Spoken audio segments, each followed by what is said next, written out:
Je voulais présenter mes sincères condoléances à la famille endeuillée et vous dire que lorsqu'une affaire judiciaire est en cours d'instruction, je suppose, il est difficile, il est même pas conseillé de faire des commentaires. Mais humainement, ce que je reçois comme émotion, c'est que c'est vraiment terrible de perdre un enfant de cet âge-là dans ces conditions. C'est vraiment tragique. Il n'y a pas d'analyse à faire face à l'horreur. Il n'y a pas d'analyse à faire. C'est vraiment dramatique. Mais dans ce cas, il y a deux familles qui sont dans le malheur. La famille qui a perdu l'enfant et malheureusement la famille qui va perdre aussi son chef parce que malheureusement, le monsieur qui se serait rendu coupable d'un tel massacre va passer le restant de ses jours derrière les barreaux. Et peut-être il va écoper d'une condamnation à mort. Donc, c'est difficile de commenter la souffrance des gens. C'est très difficile. Il faut parfois essayer de se mettre à la place des autres, ne pas être dans l'émotion, essayer de raisonner, essayer de comprendre, essayer aussi d'être tolérant malgré la douleur que ça suscite une telle mort. Il faut comprendre. Parce qu'en même temps, nous restons les êtres humains. Et comme nous sommes des êtres humains, forcément, nous ne sommes pas parfaits. Maintenant, s'il faut prendre l'analyse dans le sens que vous voulez, est-ce que l'idole serait responsable des actes de son père? Je dis, nous n'avons pas la même vision des choses. Lorsque vous parlez souvent, par exemple, de Brenda Biya sur les réseaux sociaux, vous pensez rendre Brenda Biya responsable des actes de son père.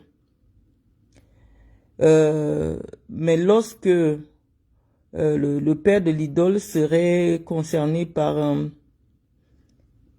je sais pas, un meurtre aussi indescriptible, visiblement pour vous, moralement, il n'est pas responsable ou pénalement, il n'est pas responsable. Là n'est pas le débat.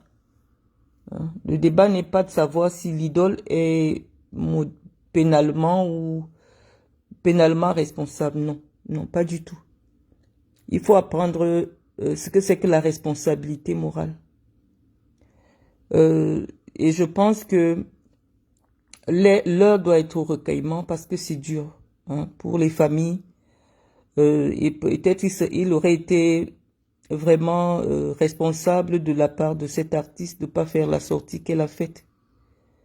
Mais l'instantanéité des réseaux sociaux veut que les gens veuillent intervenir le plus rapidement possible. Non, il n'y a pas d'explication. Il faut connaître aussi ce que c'est que la responsabilité morale.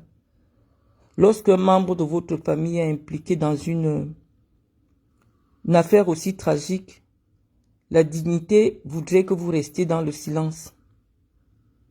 Il faut rester dans le silence. Si on vient m'appeler maintenant, on me dit que ma mère a froidement assassiné quelqu'un, je vais pas courir sur les réseaux sociaux faire les directs. Le peu de dignité qui me reste va m'obliger à rester dans le silence pour respecter premièrement le deuil de ceux qui sont en deuil et éventuellement engager en toute discrétion une entremise entre la famille endeuillée et plus tard éventuellement penser à une explication en public. Moi je pense que ça aurait été mieux. Ça aurait été mieux.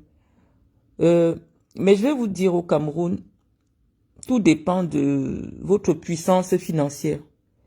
Il y a quelques jours, Francis Ngannou était impliqué dans l'homicide d'une jeune fille. 10 jours plus tard, ça a été classé dans les faits divers. Parce que malheureusement, Francis Ngannou est financièrement a beaucoup plus d'argent que la petite Lidol. Je vous assure, je la connaissais pas. Je la découvre. Quand vous tuez quelqu'un, ce n'est pas la façon dont la personne meurt. Non, il y a mort d'homme. Et donc, dans l'opinion, ça doit être traité de la même manière. Est-ce que Francis Ngannou a un permis de conduire moto au Cameroun? On n'a pas demandé cela. Oui, c'est Francis Ngannou. Ça a été réglé. Il a donné un peu d'argent, ou je ne sais pas où il a donné, il n'a pas donné, mais ça a été réglé rapidement. Mais l'idole n'a pas commis un homicide. C'est pas elle qui a tué. C'est un membre de sa famille, quel que soit le degré de la parenté, qui a commis l'infraction, le crime, c'est même pas, qui a commis le crime, odieux, que vous décriez. La police camerounaise ou alors les autorités judiciaires sont encore en train de faire des enquêtes. Moi, personnellement, j'ai aucune preuve. Et vous qui commentez n'avez aucune preuve. Et je vous dis, il faut toujours faire appel à son intelligence.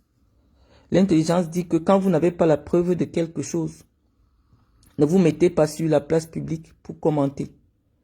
Vous et moi ne sommes pas au même niveau de responsabilité. Je suis suivi par des personnes qui parfois ont besoin de mon avis.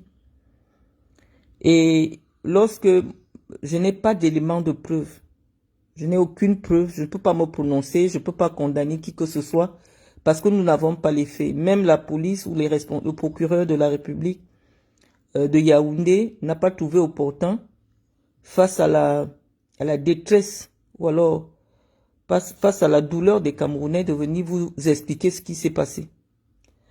Moi, je ne fonde pas une analyse sur la base des on dit. On dit qu'il est entré, il a poignardé. Non, je ne peux pas savoir ce qui s'est passé. Les autorités judiciaires n'ont pas commenté. Je ne comprends pas pourquoi certains parmi vous, pas sur cette page, hein, c'est parce que je fais les directs ici, pas sur la page de Patience, estiment que je devrais me prononcer sur une affaire qui est encore en cours d'instruction. Parce que les procureurs et les juges de Facebook, ceux qui viennent à Facebook faire des enquêtes judiciaires, moi je n'en fais pas partie. Surtout qu'il y a une famille qui est endeuillée. Il y a des gens qui sont dans la douleur.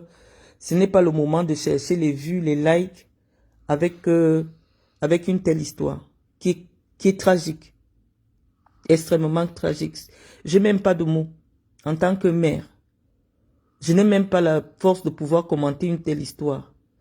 Moi, lorsque j'ai réagi le matin, vous savez que je me lève à 5 heures pour ceux qui me suivent depuis pratiquement 10 ans sur les réseaux. Vous savez que à 5 heures du matin, je prie. J'ouvre mon téléphone, je lis tout ce qui me concerne. En fait, sur WhatsApp, tout ce qu'on m'a envoyé en capture d'écran, je laisse un commentaire. Je ne scrolle pas mon fil d'actualité pour savoir qu'est-ce qu'on a dit. Non, je n'étais pas au courant. Mais lorsque vous me laissez cette information, j'essaye de me renseigner et je vous dis, en l'état actuel des choses, il m'est difficile, moi, de pouvoir donner un avis. On ne commente pas tout. Et parfois, face à l'horreur, il faut simplement se taire. Parce que c'est une affaire très grave. Mais je pense que moralement, l'idole devrait se sentir solidaire de son père, malheureusement aussi, parce que quand je dis solidaire, ça ne veut pas dire en français le soutenir. Non, solidaire veut dire que la responsabilité morale de son père, elle peut être responsable morale des actes de son père. La responsabilité morale. Il y a une différence entre le droit et la morale. Ce qui peut être considéré comme une responsabilité devant la loi, sur le plan moral, peut ne pas être une responsabilité. Et parfois aussi, ce qui peut engager votre responsabilité sur le plan moral, peut ne pas engager votre responsabilité sur le plan pénal. Donc, lorsqu'on est déjà dans l'opinion, il faut souvent savoir que l'opinion se fonde uniquement sur la responsabilité morale. Et là-dessus, en tant qu'artiste, en tant que personnalité publique, l'idole doit savoir qu'elle est moralement responsable des actes des membres de sa famille. Dès que vous devenez une personne publique, vous devez faire attention à ce que font les membres de votre famille. On ne commence pas à prendre un couteau, à aller poignarder un enfant. Certainement, ce monsieur, pendant son enfance ou pendant leur vie au quotidien, a souvent fait preuve des actes de violence qu'on a négligés. Et donc, ce type de personne devait être dénoncé depuis. Mais est-ce que dans notre pays, on a déjà mis en place des institutions en charge de la protection de l'enfance. Je ne pense pas, parce que j'ai souvent dit quelque chose à ce sujet.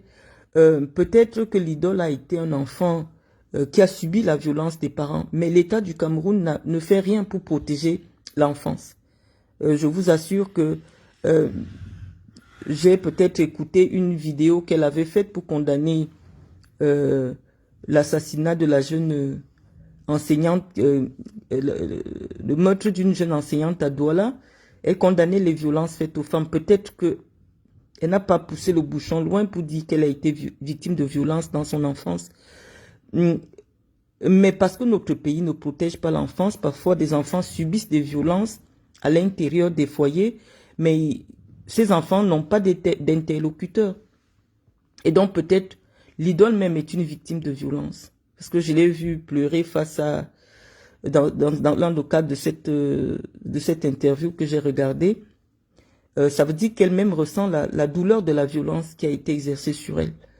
Mais elle devrait savoir qu'elle est moralement solidaire des actes des membres de sa famille, et se retirer un tout petit peu pour respecter le deuil de la famille endeuillée. Donc, je vous vois dans un débat de concert ou pas, non. Par respect pour le deuil, d'abord son propre deuil. Son père va aller en prison. Je ne vois pas une artiste en train de prester pendant que son père est dans les cellules. Ça n'a pas de sens. Moralement, je vous dis, on est là dans le domaine moral. Moralement, lorsqu'un artiste preste, c'est comme si elle est dans un combat de boxe. Comment vous imaginez Francis Ngannou en train de combattre alors que son père est en cellule pour assassinat et que l'opinion est scandalisée? Il y a pas de place pour un tel concert.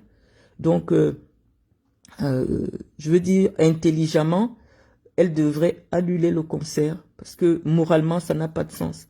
L'argent ne résout pas tout, puisque je vois certains parmi vous qui pensent qu'elle devrait faire ce concert pour réunir l'argent et donner à la famille. Non, l'argent ne peut pas remplacer une vie humaine. Je pense que elle doit laisser cette famille faire son deuil dans la dignité. Et l'opinion doit laisser les autorités judiciaires déterminer les responsabilités. Lorsque toutes les responsabilités ne sont pas établies, on ne peut pas se mettre à condamner. Je vois. Et ce que je voudrais vous dire, c'est que vous ne pouvez pas construire une société d'intolérance. Je vois des gens dire que l'idole aussi doit être poignardée. Non. Si on vit dans une société civilisée, c'est parce que on sait que la loi du talion ne peut pas être celle qui va régir la vie entre les hommes. Nous avons parlé de l'imperfection de la nature humaine, c'est-à-dire nous sommes appelés à être des êtres imparfaits. Nous pouvons commettre des fautes, c'est humain.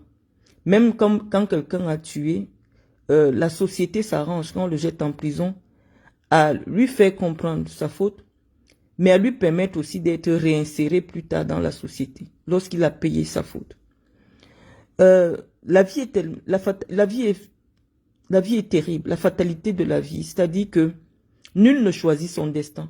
Si ça se trouve, le père de l'idole subit son destin. Les maladies mentales sont souvent négligées dans nos sociétés africaines.